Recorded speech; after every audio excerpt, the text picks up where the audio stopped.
Hello viewers, welcome to Excel formula video tips. So in this video I will show you how you can use the COUNTIF function in Excel.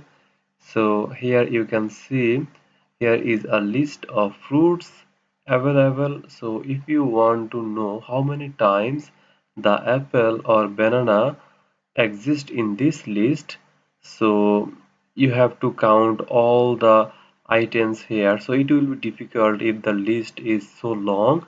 So we can do it very easily using the COUNTIF function.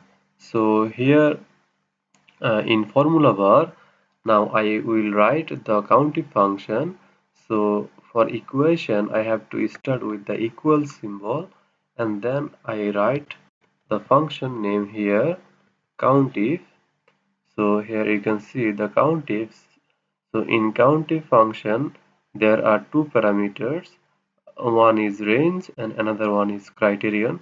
So the range will be the list of fruit that are available here. So that's at the range, and then comma, then here is the criterion. So the criterion will be the name of the fruits that you want to count. So here I want to count how many times the figs are available in this list. So here I select this criterion and then close the parenthesis and press enter.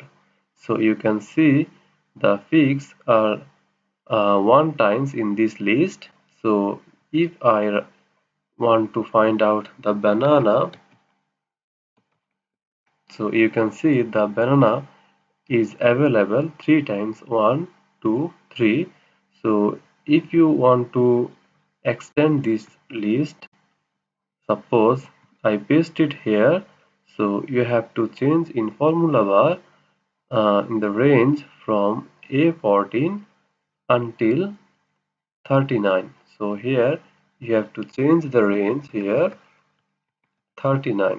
So now you can see the banana is 6 times, and you can again check here figs. So you can see the figs is now 2 times in this list. So I hope you can understand this COUNTIF function.